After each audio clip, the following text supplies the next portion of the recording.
all know him well. He is phenomenal to work with. He is somebody who loves New Hampshire and loves our country. Give it up for Mayor Pete. Thank you, Senator Maggie Hassan. Please, please, please send Senator Hassan back to Washington to keep up the good work that we're doing together.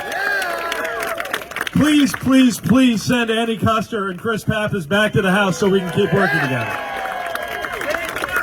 I am so excited to be here, and it is fun to be back on the trail with Amy Klobuchar, isn't it? Now, this isn't the first time we've been campaigning together, but I think it is the first time we've been back in New Hampshire together since last time we were on a stage. You're right, the circumstances were a little different. We are absolutely unified in our enthusiasm for your phenomenal congressional delegation here and Senate delegation, because they're vitally important to moving our country forward right now. When you get here and I have these kind of flashbacks to campaign days, you start thinking about what's changed. And a lot of things have changed for the better just in the 2-3 years since we were crisscrossing this state. For example, folks that I served with in Afghanistan who 3 years ago were unprotected if they were getting cancer as a result of the fumes they were inhaling downwind from burn pits, are now protected thanks to the PACT Act that each of the 3 leaders you see here helped to make happen.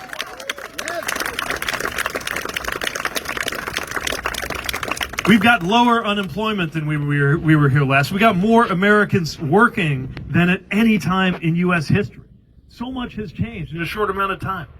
Ketanji Brown Jackson sits on the United States Supreme Court today.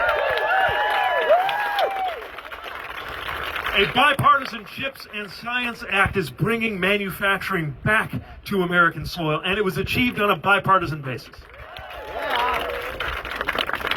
And compared to just 2 or 3 years ago, we have ended the era of the annual infrastructure week coming and going without result and entered the era of a generational investment in American infrastructure. And it's about time.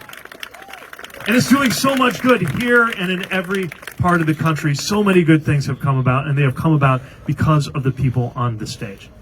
The most significant climate legislation passed by any legislature in any country ever, that happened under the president's leadership and with the leadership of people like Maggie Hassan, like Annie Custer, like Amy Klobuchar.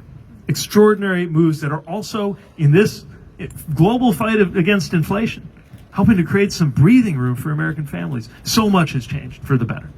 But of course, some things aren't so different. I was thinking about my campaign bumper sticker way back when. It was about freedom, democracy, and security. Boy, all of those issues are as alive as they've ever been. Here in this state that lives by the motto of live free or die, we know freedom is on the ballot because we know you're not free if the police can come and arrest a woman or a doctor for exercising that right to choose. We're not going to let that go on.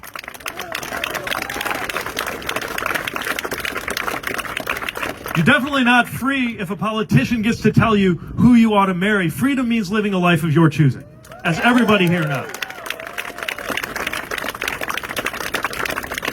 And no, you're not free if you were under the crushing weight of medical debt, which is one reason why finally allowing Medicare to negotiate prescription drug prices was the right thing to do, as all Americans, including an awful lot of Republicans, understand, just not necessarily Republicans in Congress, which is why it's so important to have this Democratic majority sustained and to grow. Security matters like it's never mattered before, and it has been brought into relief in dramatic and sometimes frightening ways with the things that we've seen just in the 2 or 3 short years since I was crisscrossing this state. That is why it is so important to have leaders who understand that when it comes to keeping our children safe, the most important thing is not preventing them from reading a book, it is protecting them from physical violence and making sure they come home safe in the first place.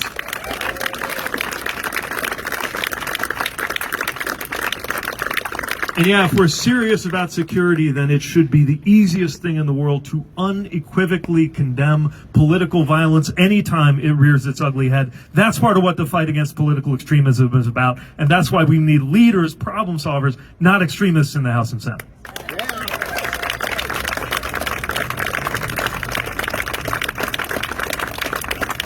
And democracy? Democracy is definitely on the ballot because you've got folks running on the other side of the aisle who say that they will only accept the results of the election if they win it. That's not how it works. All of us have to abide by the laws and the rules that are passed by the people who get elected. It's only fair that they abide by the voice of the people when everybody goes out and votes and decides who those leaders are going to be.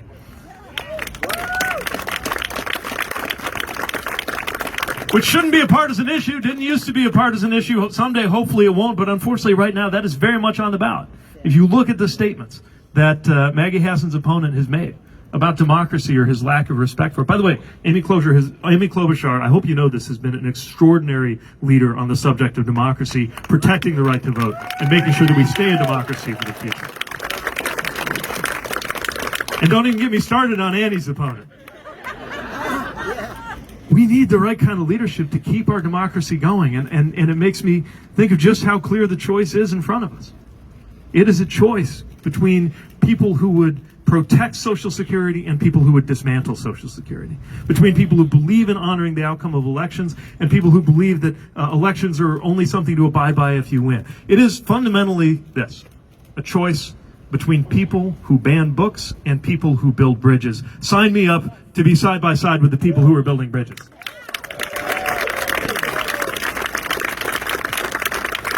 Just one last thing to mention, and we don't want to tie you up anymore because you're doing the most important thing of all, which is actually getting out, knocking on doors, talking to your neighbors, and making sure they vote. See, it turns out, even though the American people agree with us on issue after issue, from taxes to climate change to education to healthcare, turns out just because you won the policy debate doesn't mean you actually get to win the election. For that, we got to make sure everybody turns out, and that is what all of you are making possible. That's why I hope you can find one more hour for one more shift, knock on one more door, make one more phone call before this whole thing is over.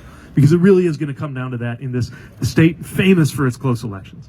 But the last thing I want to reflect on is the other thing that changed since I was here last, which is these incredible little children, our son and daughter, who weren't around 2 or 3 years ago.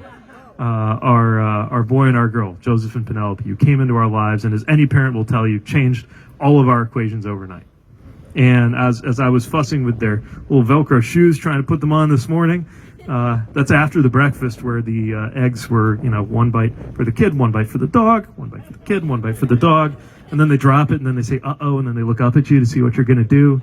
Anyway, all I could think of to myself as I'm putting their little shoes on before Chaston takes them up to the playground and I head over to the airport to come join you is I will not let our children grow up to live in a country that is less free, less democratic, or less secure than the one that I grew up in. We're not going to let that happen. You're not going to let that happen. And that is what's at stake in this election. So please, please, please keep doing what you're doing. Keep sending these fantastic leaders back to Washington. And please set us up to be making some very happy, congratulatory phone calls to Maggie Hassan and Annie Kuster the day after Election Day. Thank you so much.